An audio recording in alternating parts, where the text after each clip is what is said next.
Before Peter ever asked Jesus about forgiveness, a man named Lamech stood in front of his 2 wives and bragged about killing someone.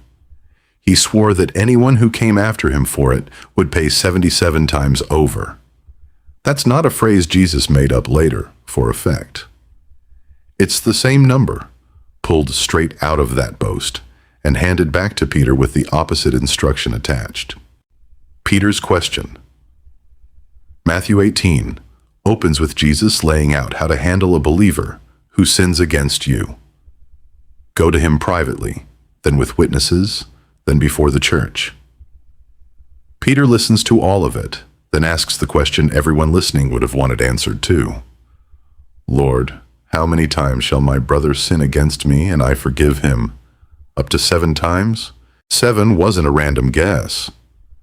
The prophet Amos built an entire pattern of judgment speeches around counted offenses, for 3 transgressions, and for 4, treating a 4th offense as the breaking point. Jewish teaching in Jesus' day generally worked from a similar assumption, that 3 strikes closed the matter, and a person owed nothing further. Peter doubles that and adds 1. He's not asking a stingy question. He thinks he's being unusually generous. Jesus answers, I do not say to you 7 times, but 70 times 7.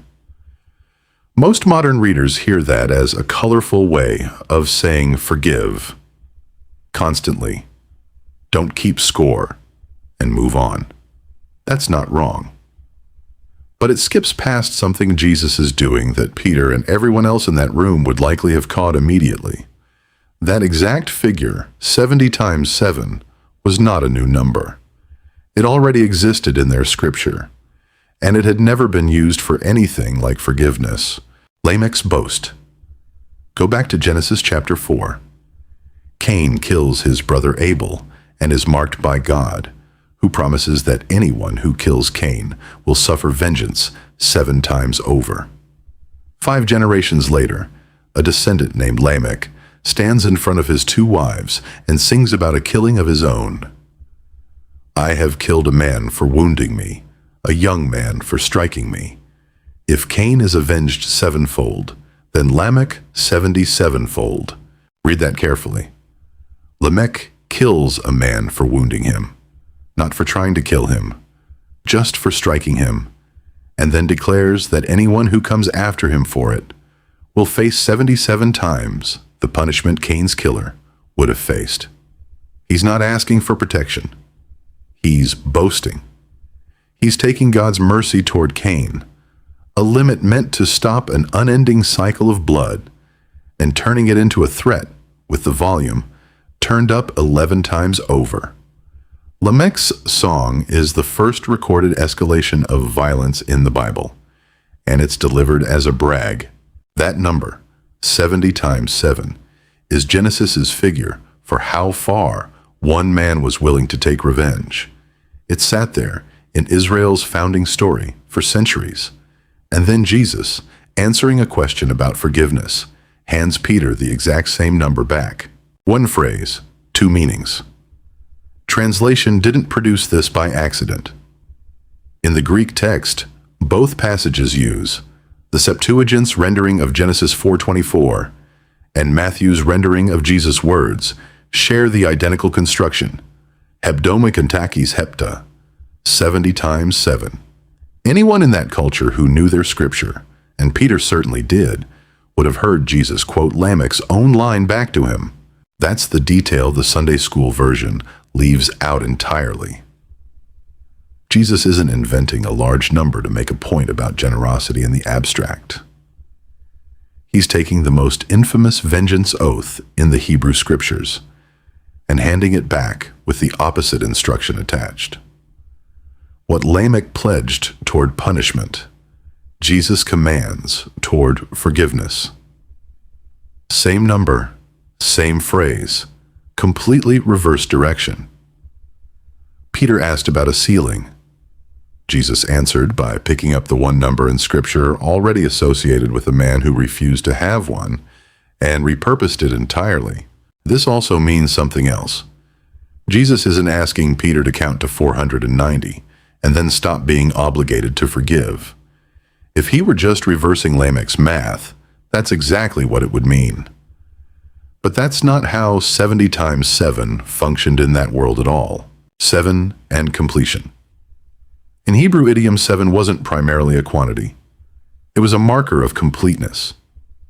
It shows up that way constantly. 7 days of creation.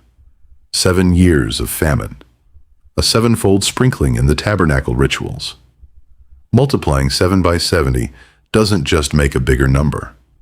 It intensifies the idea of completeness itself, pushing it towards something without a practical limit. Even Lamech's original boast worked this way. He wasn't promising exactly 77 specific retaliations. He was declaring his revenge total and unmeasurable.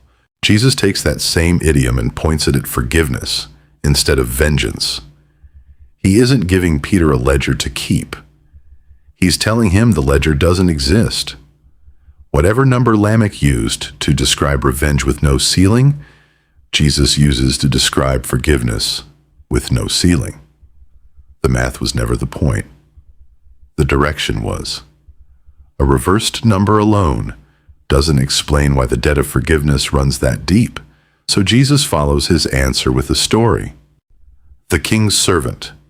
Matthew chapter 18:23 onward tells it plainly. A king settles accounts with his servants. One owes him 10,000 talents, a debt so large it isn't really payable in a lifetime, closer to the entire tax revenue of a small province than anything one household could owe. The king orders him sold, along with his wife and children, to recover something. The servant begs for patience. The king does something bigger than patience. He cancels the whole debt. That same servant walks out and finds a man who owes him 100 denarii, a few months' wages, real money, but nothing next to what he'd just been forgiven. He has the man thrown into prison until he can pay. Word gets back to the king, and the king reinstates the original unpayable debt in full, handing the servant over until it's settled. Jesus isn't softening the 70 times 7 answer here. He's showing Peter what it actually costs to withhold forgiveness after receiving forgiveness that size. The number from Genesis measured how far a man would go to make sure an injury against him was never absorbed. The parable measures how far God has already gone to absorb a debt that could never be repaid. What happened to Peter? There's one more piece of this, and it belongs to Peter himself. He's the one who asked the question. He's also the one who, a few chapters later in the same gospel, denies knowing Jesus 3 separate times in a single night, at the exact moment Jesus needed him most. After the resurrection, on a beach in Galilee, Jesus asks Peter the same question 3 times over breakfast. Do you love me? 3 questions, matching 3 denials, 1 for each. It's not framed as a scolding. Each time Peter answers, Jesus hands him work to do. Feed my sheep, tend my sheep, feed my sheep. And by the 3rd round, Scripture says Peter is hurt, that he's being asked again.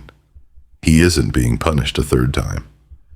He's being fully restored in the exact number of rounds it took to fully deny. The man who once asked Jesus how many times forgiveness was required ends up on the other side of that same math, forgiven completely for the one failure that must have felt unforgivable to him. Lamech's number measured how far a man would go to make sure nothing against him went unanswered.